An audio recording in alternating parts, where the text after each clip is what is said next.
Hey there film fans, and may I say, you are looking particularly handsome / beautiful today.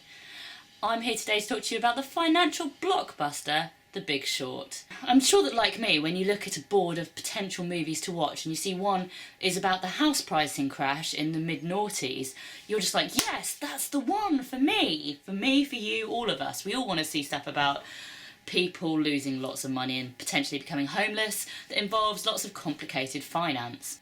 Or as I think Princess Unikitty said it best, business, business, business, numbers. You can tell that the filmmakers have this thought that they don't want to make it like an educational broadcast, they don't want to make it feel like you're being forced to learn stuff, so they really work to keep your attention, which is good, of course. They also try to simplify it, but I still found bits of it confusing, and obviously the conversation in the car afterwards was, well, so A plus B, and then you have the triple Bs, and that means that you have less money?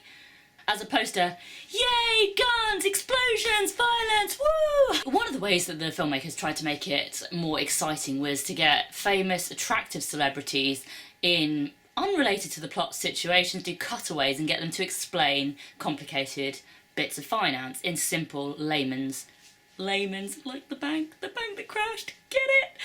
Layman's terms, which, you know, is that a good idea? Did it feel a bit gimmicky? Maybe it did feel a bit gimmicky occasionally, but I guess it might have got a bit dull without those bits, so I'm not sure whether they were a good thing or a bad thing. It reminded me of in school textbooks where there'd be a pretty unrelated cartoon to try and explain something and pull you back in so that you didn't just drift off into a little daydream. But admittedly, I watched the whole film. I didn't go to the loo at any point, which means it was holding my attention, which is great. Another problem that the filmmakers have to overcome is that I don't think you can really empathise with people who are basically trying to make money out of a financial crash that's going to cost people their houses and mess them up badly. They're not really likeable, cuddly characters, are they? Were any of the characters likeable? I'm not really sure. They're all very self-serving. Because such a big issue is not caused by any one person, no one was able to prevent it, so they weren't causing it, I guess, but they also were benefiting. So you can't really be like, oh, they're so cute and fluffy. The way they introduce Brad Pitt's character is quite interesting because obviously they're aware they've got this crown jewel of actors, so they kind of hide his face and it's a bit of a reveal, which is quite fun. He's really good. All the lead characters are really fun, although their characters are kind of over the top and crazy, which again I think is their way of bringing people back into the film. Yay, fun, finance, woo! It does seem like a relatively new gimmick as well to get really gorgeous Hollywood stars and put them in shitty wigs. Reminds me of American Hustle. And everyone goes, oh, don't they look awful? Like, this is a serious film, we've made Hollywood actors look awful. They do look bloody awful though. Even Ryan Gosling cannot pull off that hair he has at the beginning. Aside from Finn Wittrock